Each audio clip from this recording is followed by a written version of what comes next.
Hi, darling. How are you? I'm so well. Obviously, happy to be here. And more importantly, congrats on the show. It looks incredible. Oh, thank you so much. It is a really wild ride. This surreal time, 2020, trying to launch a show in this has been such an extraordinary challenge, but I'm so grateful for it. I'm so grateful to have the opportunity. And, it's so funny because I actually want to ask you life advice before anything to do with food. Oh. Like, how do you be so unafraid with people? Some people would call it oh, you're harsh, you're mean, you're rude. You made the idiot sandwich where you put two pieces of bread between, with a human being in between. And that's just funny. That's just straight up funny. Maybe it's comedy that helps you get away with it. But I am someone who really worries about people's feelings. I am a human welcome mat. I am a human doormat sometimes. I am a human, is everything and everyone okay? And that's just my journey in life. Yes. But I really watch people who are so strong, brave, ballsy, and unapologetic. And I wonder what that journey of life is like, because I've never known it and I don't know if I ever will. What is it like? First of all, I have to tell you that my wife is tougher than me, okay? She is a real nut buster, let me tell you. 5 amazing kids. We've just had our 5th, literally 18 months ago. Dealing with, situations in kitchens live and getting the best out of, individuals and pushing them to the extent takes courage, commitment, stamina. And I think more importantly, it's an amazing career to have when you want to be the very best at it. So, from kitchen nightmares to 24 hours to hell and back, dealing with those real life situations. Drew, I haven't got 3 months to spend with them. I'm spending, 7 to 10 days with them at a time. And I want to give them everything I've got. So that may come across a little bit blunt, slightly sort of abruptly, but it's straight to the point, because if there's one thing my mum taught me was get off your chest, be honest,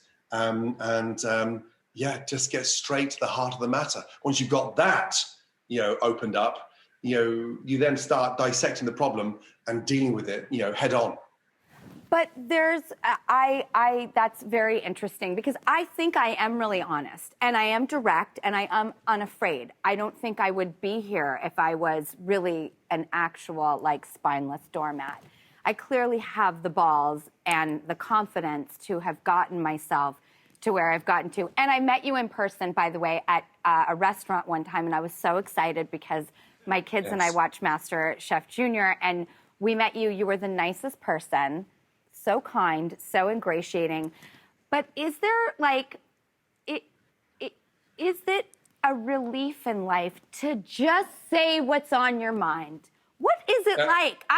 Because I think I say it in a comedic way or in a safe room, but not out in front. I kind of really want to be you for a day or a year. What's it like?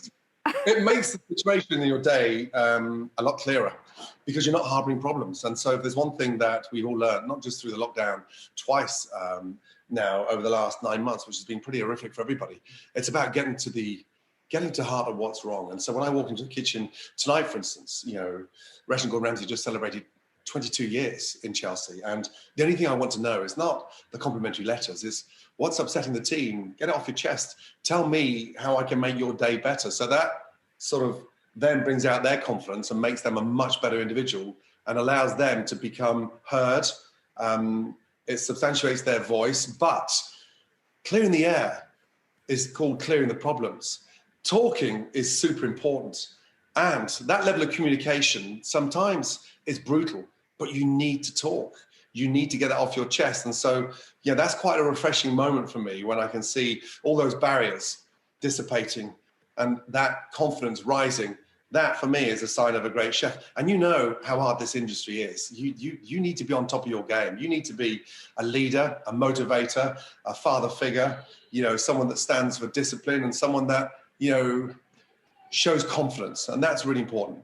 Okay, everything you said is completely on point, so strong, so right, and such great advice to any human living their life or any person trying to do a business.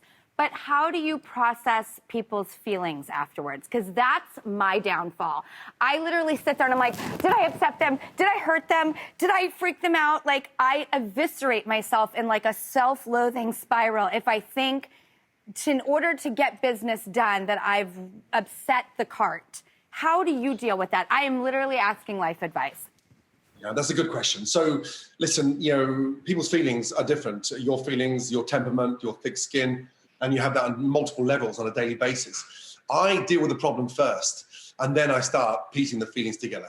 If you start treading on eggshells and you start worrying about the feelings before identifying the problem, then you're the wrong way around. So feelings are personal, and sometimes you have to get through to their feelings for them to understand how big the problem is. So that's a very difficult juxtaposition to understand. How far do you push them? I do understand their feelings, but I'm very good at bringing people back up. Deal with the problem, get it off your chest, understand where we're going, and then start working on the feelings. Don't worry about the feelings to begin with, because you'll never get to the heart of the problem, Drew, and you'll be there for 7 days trying to get the message across. So you and I need to spend more time together. I know, and I'm realizing it's because I didn't have parents. I'm not kidding. And parents put you in your place, and I never had that. I lived a life where I had access to everything, and no one was disciplining me ever. One man that puts me in my place. Look. Oh my goodness! And you have 5 kids. Now, this is going to sound like the weirdest segue ever, but seeing your beautiful, yummy, delicious child, which is now I know why I'm on this planet, is for my daughters, is that you are doing the Make-A-Wish Foundation. And this is so important to us and our show. And what are you doing right now, and how can we support it? So we have the most amazing relationship with Make-A-Wish. Thanks, Danny. Do you think he looks like me? I do, and he's adorable, as are you, but I don't mean that in a flirty way, because you're married, and I respect your wife, and I just mean you look lovely, Gordon. She loves you. Make-A-Wish Foundation has been hit awfully this year, and so I've been working with them now for over 12 years, and so the idea of this is collaborating together and going back head-to-head with the amazing Sean Evans on the Hot Ones and having a competition to see who has the strongest palate, how many more wings can I devour, how much more can I sweat from every hole in my body, and raise money for Make-A-Wish. Because, listen, we're very fortunate, touch wood, we have 5 very healthy kids, and we're blessed, but Make-A-Wish has suffered tremendously this year, and so the idea is to raise, substantial funds for them in order to help them through this difficult year. And you've worked with them a long time, and you've been such an important figure for them.